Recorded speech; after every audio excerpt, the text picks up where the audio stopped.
अल्लाह ताला व बरकातहू हाजिर हूँ फिर आपके सामने आज की किसी मौजू के साथ।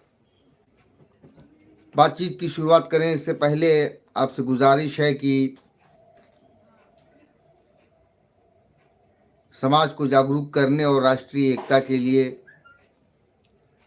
निरंतर प्रयासरत हैं हम लोग। हमारी इस आवाज़ को दूर दूर तक पहुंचाने के लिए हमारा सहयोग करें, हमारे वीडियो को लाइक करें, ज़्यादा से ज़्यादा शेयर करें और हमारे चैनल को सब्सक्राइब करें और साथियों से और दोस्तों से सब्सक्राइब कराएं। हमारा मानना है कि हमारा मकसद इंसानियत की खिदमत है और मुल्क में अमन व अमान के वातावरण के लिए को बनाने के लिए काम करना है। लोगों में शांति और सौहार्द का पैगाम पहुंचाने का काम करना है। हमारे इस नेक मकसद में हमारा साथ दें, आप भी नेक काम में हिस्सा लें। गुजारिश फ़कत इतनी सी है कि हमारे वीडियो को लाइक करें और ज़्यादा से ज़्यादा शेयर करें और चैनल को सब्सक्राइब करें और दूसरे लोगों से सब्सक्राइब कराएं। आइए आज के विषय पर बात करते हैं। आज उत्तर प्रदेश में बड़ी राजनीतिक उथल पुथल सामने नजर आई। आज 15 जनवरी का दिन था। बहुजन समाज पार्टी की सुप्रीमो मायावती जी का आज जन्मदिन था। जन्मदिन के अवसर पर उन्होंने एक प्रोग्राम आयोजित किया। उनके कार्यकर्ताओं ने, समर्थकों और उनकी पार्टी के अधिकारियों ने अपने अपने तरीके से खुशियां मनाई। इस दौरान मायावती जी ने एक प्रेस कॉन्फ्रेंस को भी खिताब किया, जिसमें उन्होंने तमाम बातें की, राजनीतिक बातें, सामाजिक बातें, अपने समाज को फ़ायदा पहुंचाने वाली उन्होंने बातें की। इसके साथ ही सबसे अहम उन्होंने एक ऐलान भी किया। उन्होंने ये ऐलान किया कि हम किसी भी पार्टी के साथ, किसी भी खेमे के साथ, किसी भी गठबंधन के साथ, किसी भी अलायंस के साथ कोई समझौता करने नहीं जा रहे हैं। हम किसी के साथ मिल कर के चुनाव नहीं लड़ेंगे, हम अकेले चुनाव लड़ेंगे। उन्होंने कहा कि हमारा वोट तो बढ़ जाता है, लोग ले लेते हैं, लेकिन दूसरों का वोट हमें नहीं मिलता। ये उनका बयान था। आइए अब आप इसी पर आज तबादले ख्याल करते हैं। सबसे पहले तो हम जानते हैं कि बहुजन समाज पार्टी क्या है, इसका उद्देश्य क्या है, कैसे वजूद में आई।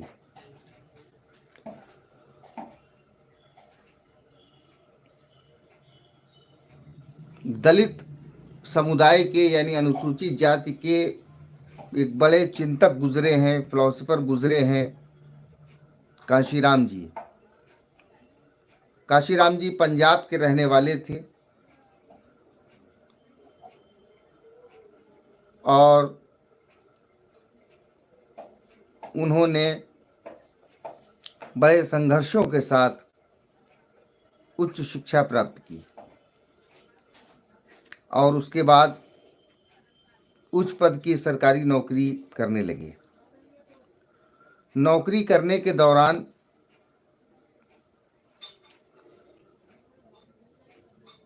जहां वो नौकरी करते थे, उस विभाग में कुछ लोग अंबेडकर जयंती की छुट्टी मांग रहे थे। उनका कहना था कि डॉक्टर भीमराव अंबेडकर हमारे महापुरुष हैं और इसमें कोई दो राय नहीं कि भारत के जितने भी संविधान प्रेमी हैं, सबके मार्गदर्शक, सबके आइडियल बाबा साहेब डॉक्टर भीमराव अंबेडकर साहब हैं। उन दिनों अंबेडकर जयंती की छुट्टी नहीं हुआ करती थी।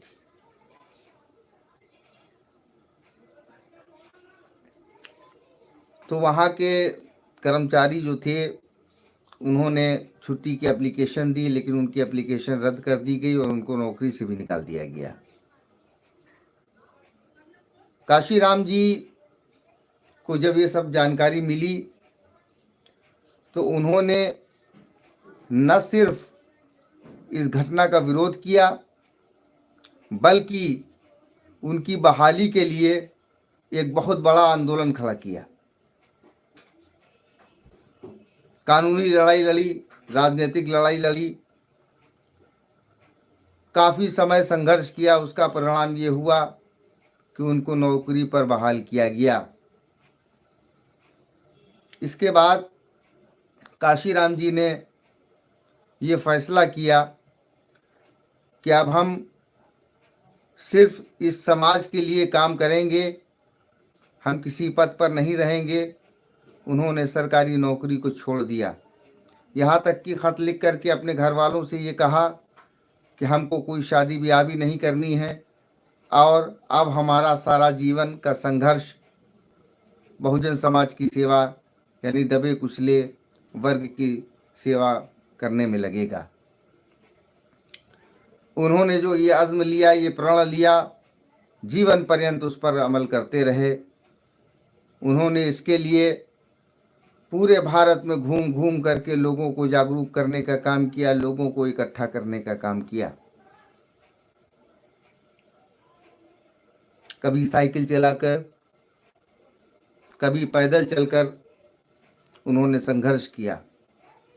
उनके संघर्ष का एक छोटा सा नमूना इस बात से मिलता है कि वो जहाँ पर रहते थे वहाँ से किसी जगह पर उनको जाना था, स्टेशन की दूरी 40 या 50 किलोमीटर की थी। वो अपने घर से निकले भूखे प्यासे। जब वो बाहर पहुँचे तो देखा कि साइकिल का जो टायर था वो पंचर हुआ है। उन्होंने अपनी जेब में हाथ डाला तो एक भी पैसे नहीं थे। उसके बाद वो अपने रूम में गए, अपने कमरे में गए। वहाँ पे उन्होंने काफ़ी तलाश किया लेकिन उनको पंचर बनवाने के भी पैसे नहीं मिले। उन्होंने उसी जगह पर अपनी साइकिल को छोड़ा और पैदल ही चल पड़े। इस तरह से काशीराम जी ने समाज को के दबे कुचले वर्ग को न्याय दिलाने के लिए बहुत संघर्ष किया। बहुजन समाज पार्टी की स्थापना की और उनका मानना ये था कि बगैर राजनीतिक प्रतिनिधित्व के कोई भी समाज उन्नति नहीं कर सकता है। उन्होंने अपने समाज को उन्नति दिलाने के लिए राजनीतिक दल का गठन किया और उसका खूब प्रचार प्रसार किया। साइकिलों से चल करके, पैदल चल करके पूरे देश में घूम घूम करके उन्होंने संगठन खड़ा किया।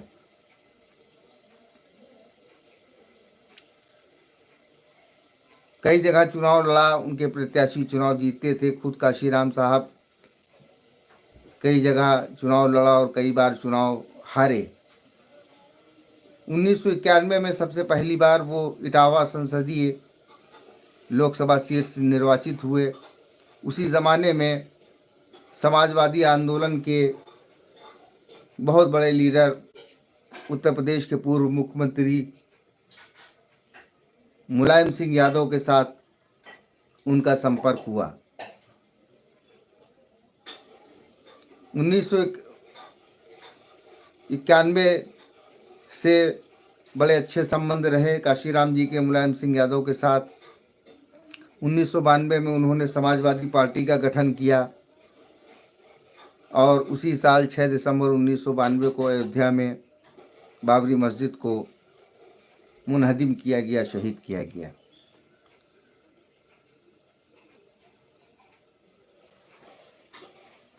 धर्म की राजनीति के खिलाफ उन्होंने सामाजिक न्याय को हथियार बनाया और 1993 में सपा बसपा का गठबंधन किया।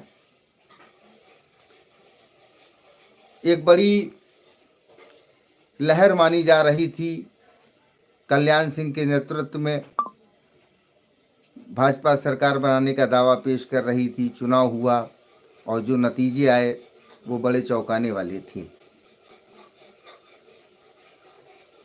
राम जन्मभूमि आंदोलन में अपना अहम योगदान मानने वाली भारतीय जनता पार्टी न केवल बहुमत से दूर हुई बल्कि उसको केवल उत्तर प्रदेश की 425 सदस्यों के सदन में 177 सीटें मिली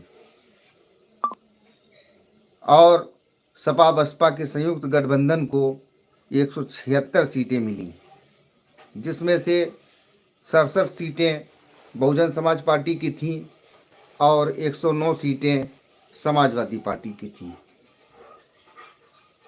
28 सीटें कांग्रेस को मिली थीं, 28 सीटें जनता दल को मिली थीं। इनको मिला करके मुलायम सिंह यादव ने सरकार बनाई। तत्कालीन मुख्यमंत्री मोतीलाल वोरा, तत्कालीन राज्यपाल मोतीलाल वोरा ने मुलायम सिंह यादव को मुख्यमंत्री पद की शपथ दिलाई। 1993, 94, 95 तक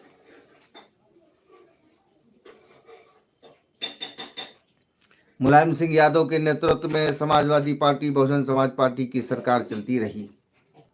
इसी दौरान 2 जून 1995 को लखनऊ का कुख्यात गेस्ट हाउस कांड हुआ, जिसमें समाजवादी पार्टी के लोगों पर आरोप लगा कि वो मायावती जी की हत्या करना चाहते थे। इसके बाद वो गठबंधन टूट गया और 1995 में ही बहुजन समाज पार्टी ने भारतीय जनता पार्टी के समर्थन से उत्तर प्रदेश में सरकार बनाई। 4 महीने तक ये सरकार चली। उसके बाद ये सरकार गिर गई। सितंबर 1996 में उत्तर प्रदेश के विधानसभा के चुनाव हुए। इस बार फिर समाजवादी पार्टी अकेले लड़ी, भारतीय जनता पार्टी अकेले लड़ी और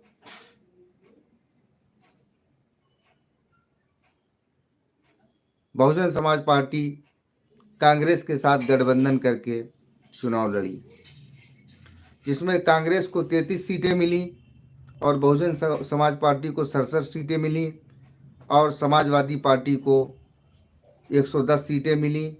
भारतीय जनता पार्टी को 177 सीटें मिली। सरकार किसी की नहीं बनी। फिर अक्टूबर 1996 में समझौता हुआ कि 6 महीने की सरकार चलाई जाएगी। पहले 6 महीने बहुजन समाज पार्टी की नेता मायावती मुख्यमंत्री पद संभालेंगी, फिर अगले 6 महीने तक कल्याण सिंह मुख्यमंत्री बनेंगे। इस फार्मूले के आधार पर सरकार बनी, लेकिन अपना 6 महीने का कार्यकाल पूरा करने के बाद कल्याण सिंह जी मुख्यमंत्री बने उत्तर प्रदेश के। उन्होंने 1 महीने का ही कार्यकाल पूरा किया था। बहुजन समाज पार्टी ने अपना समर्थन वापस ले लिया, लेकिन फिर जगदम्बिका पाल और नरेश अग्रवाल के नेतृत्व में कांग्रेस के विधायकों ने विद्रोह किया और लोकतांत्रिक कांग्रेस बना ली और उधर बहुजन समाज पार्टी के विधायकों ने विद्रोह किया और जनतांत्रिक बहुजन समाज पार्टी का गठन कर लिया, जिसे जन बसपा कहा जाता था और इसे लोका कहा जाता था। लोका और जन बसपा के विधायकों ने भारतीय जनता पार्टी के को समर्थन दे करके सरकार बनाई। कल्याण सिंह मुख्यमंत्री थे, वो सरकार चलती रही। उसके बाद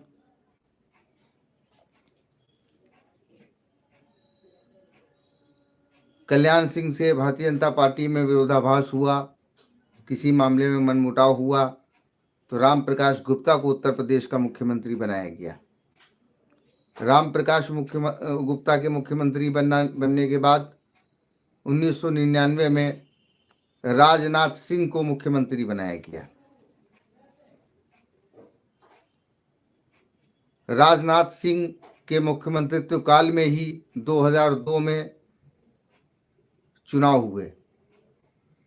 चूंकि यह सदन 2001 में ही समाप्त हो जाना था, लेकिन चूंकि सदन की कार्रवाई मार्च तक खिंच गई थी और मार्च 1997 में पहली सरकार का गठन हुआ था मायावती जी के नेतृत्व में, इसलिए उसको 6 महीने और आगे माना गया। तो फरवरी 2002 में चुनाव हुए। उन चुनावों में बहुजन समाज पार्टी, समाजवादी पार्टी और भारतीय जनता पार्टी किसी को भी स्पष्ट बहुमत नहीं मिला। इसके बाद फिर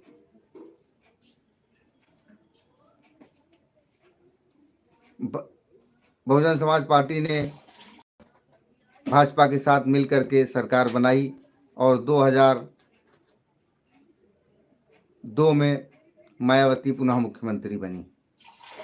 2003 में ये सरकार गिर गई और मुलायम सिंह यादव ने सरकार बनाई। 2007 में जो चुनाव हुए उसमें आपको बताते चलें कि ये 2002 में जो चुनाव हुए थे, इसमें बहुजन समाज पार्टी को 100 सीटें मिली थी। 93 में 67 सीटें, 96 में 67 सीटें और 2002 के चुनाव में 100 सीटें मिली। 2007 में जो चुनाव हुआ उस चुनाव में बहुजन समाज पार्टी को स्पष्ट बहुमत प्राप्त हुआ। 403 के सदन में बहुजन समाज पार्टी को 217 सीटें मिली और उन्होंने पूर्ण बहुमत की सरकार बनाई।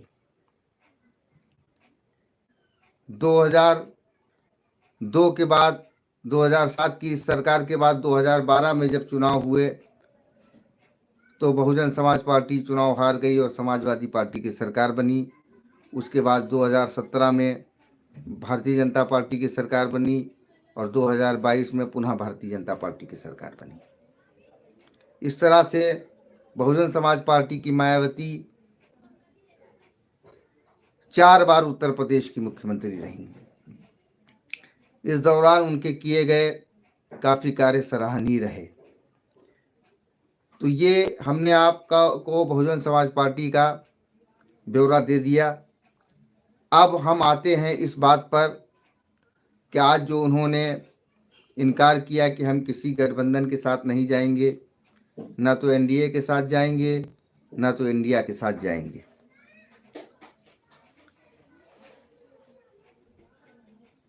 अब ये स्पष्ट हो गया है कि इंडिया गठबंधन की राजनीति के साथ मायावती जी का कोई लेना देना नहीं है। वो अपने समाज के हित में अलग चुनाव लड़ना चाहती हैं। अब बुद्धिजीवी वर्ग इसको समझ सकता है कि इसके पीछे क्या कारण हो सकते हैं। मैं उन कारणों में नहीं जाना चाहता, लेकिन सिर्फ इतना कहना चाहता हूँ कि प्रत्येक समाज अपने सर्वाइवल की आवाज़ उठा रहा है।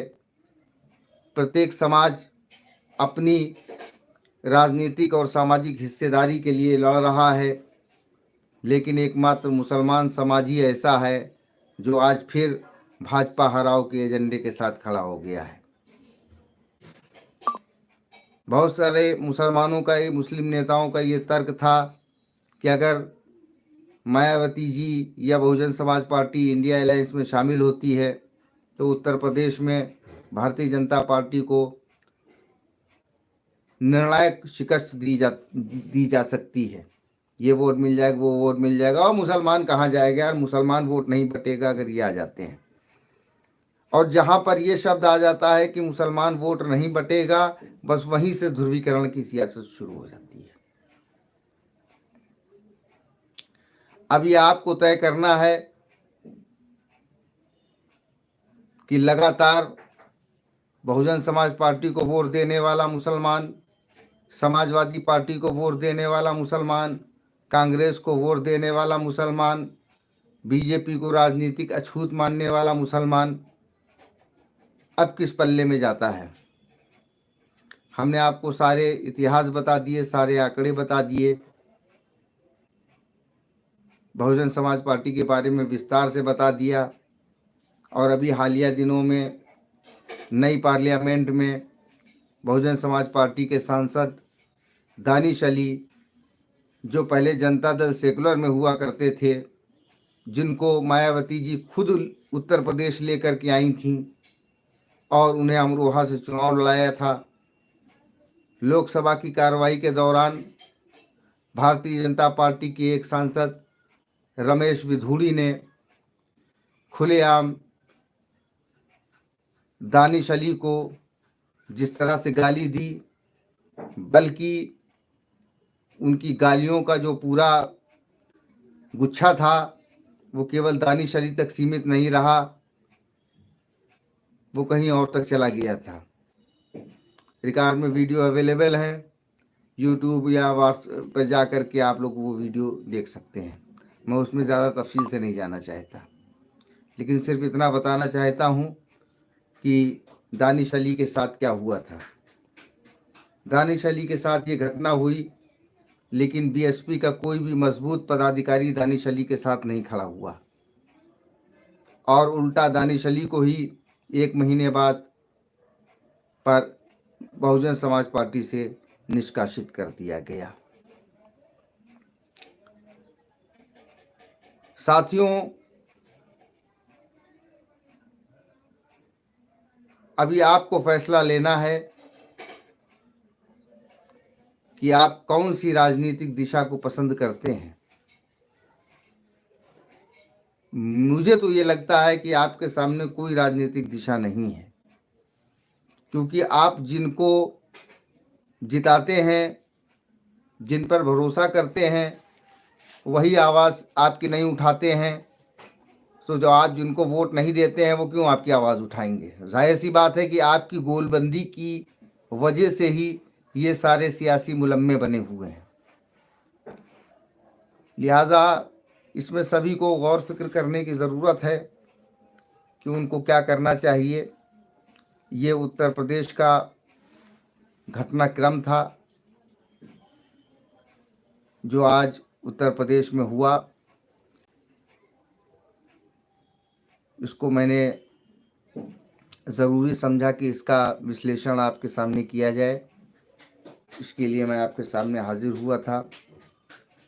और इसके साथ ही आज की इस बात को यहीं पर ख़त्म करता हूँ, इस उम्मीद के साथ कि आपको ये वीडियो पसंद आई होगी। इस पर आप अपने ख़यालात का इजहार करें, वीडियो को लाइक करें, शेयर करें, ज़्यादा से ज़्यादा लोगों तक पहुंचाएं, चैनल को सब्सक्राइब करें और ज़्यादा से ज़्यादा लोगों से इसको सब्सक्राइब कराएं। इसके साथ ही आपसे इजाज़त चाहता हूँ, कल फिर मिलते हैं। तब तक के लिए अस्सलामु अलैकुम वरहमतुल्लाहि वबरकातुहू। शब बख़ैर।